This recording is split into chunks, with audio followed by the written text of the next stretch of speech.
السلام علیکم دوستو، تو آج ہم بتانے والے ہیں صحیح البخاری شریف کی حدیث نمبر 38۔ تو چلیے دوستو شروع کرتے ہیں۔ بسم اللہ الرحمن الرحیم۔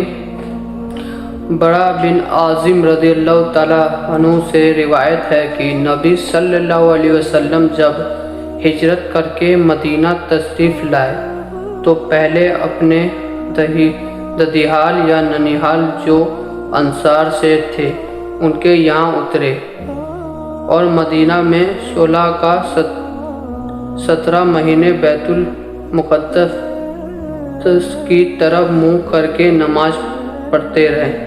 یعنی کہ دوستو ہمارے نبی جب تشریف لائے یہاں ددیال اور ننیحال جہاں تھے انصار سے تھے تو وہاں صلح کرنے کے لیے ہمارے نبی 17 مہینے بیت المقدس میں کی طرف منہ کر کے نماز ادا کیے۔ پھر بھی چاہتے تھے کہ آپ کا قبلہ کعبہ کی طرف ہو جائے۔ یعنی کہ دوستو پھر بھی ہمارے نبی چاہتے کہ ہمارا قبلہ کعبے کی طرف ہو جائے۔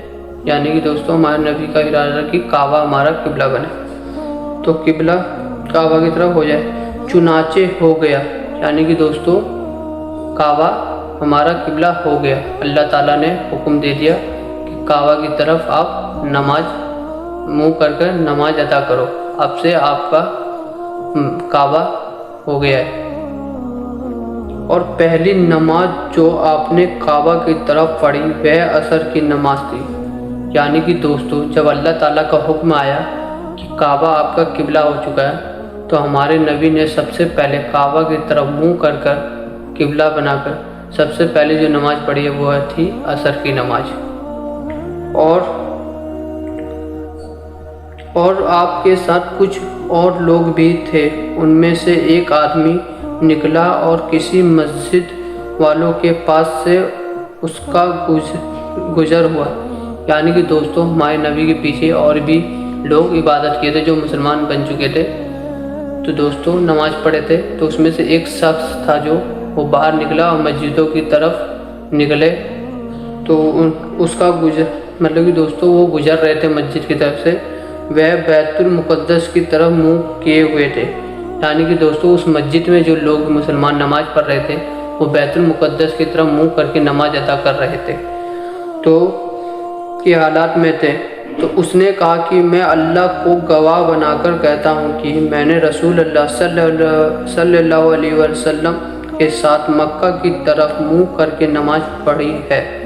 یعنی کہ دوستو ان لوگوں کو کہا انہوں نے کہ میں اللہ کی قسم کھا کے کہتا ہوں گواہ بنا کر کہ میں ابھی صلی اللہ تعالیٰ علیہ وسلم کے ساتھ مکہ کو قبلہ مان کر اس کی طرف منہ کر کے نماز ادا کرتا ہوں۔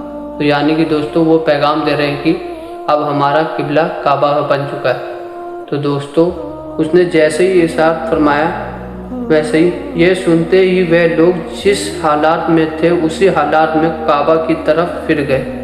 یعنی کہ دوستو یہ بات سنتے ہی ان کا ایمان اتنا مضبوط تھا کہ دوستو یہ سنتے ہی جس حالات میں وہ نماز پڑھ رہے تھے اسی حالات میں بیت المقدس کی طرف سے کعبہ کی طرف منہ کر لیے اور اپنا قبلہ اس طرف گھما لیا۔ تو دوستو یہ تھا ایمان اور اللہ پر ایمان، دوستو اللہ پہ یقین اتنا مضبوط تھا دوستو ان کا ایمان۔ اور جب آپ بیت المقدس کی طرف منہ کر کے نماز پڑھتے تھے تو یہودی اور نصرانی عیسائی بہت خوش ہوتے تھے۔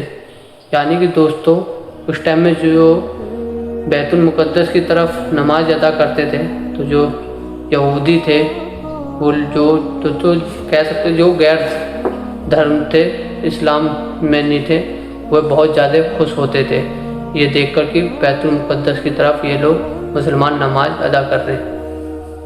لیکن جب آپ نے اپنا منہ کعبہ کی طرف پھیر لیا تو یہ انہیں بہت ناگوار ناپسند گزرا۔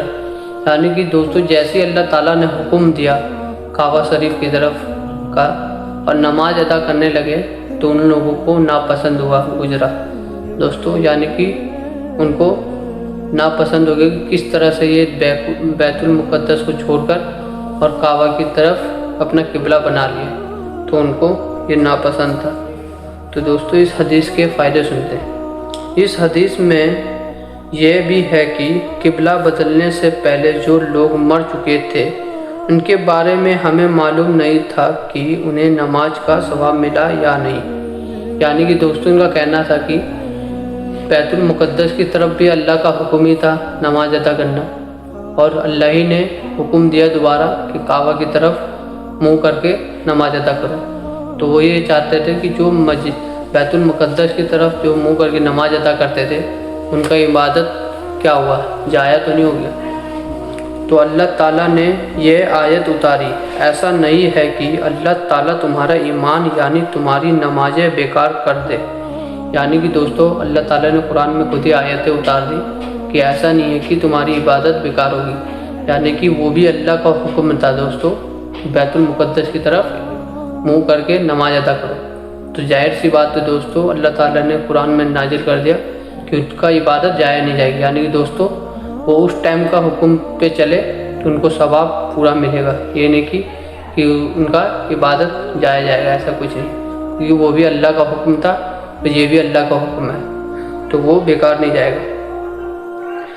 آیت کریمہ میں نماز کی تعبیر ایمان سے کی گئی ہے۔ معلوم ہوا کہ نماز جو ایک عمل ہے یہ ایمان کا حصہ ہے، یعنی کہ دوستو یہ نماز ایمان کا حصہ ہے کہ اللہ پہ کون یقین کرتا ہے، اللہ پہ بھروسہ، اللہ کی راہ پہ کون چلتا ہے، اس لیے نماز کو بنایا گیا ہے کہ کون، اس لیے نماز ہر مسلمان پر 5 وقت کی فرض ہے، اور اس میں کمی اور بیشی ممکن ہو سکتی ہے دوستو، اس میں کمی اور بیشی نہیں ہو سکتی دوستو۔ نماز یہ فرض ہے تو نماز پڑھنا ہی ہے، جیسے اس حدیث میں بتایا گیا ہے۔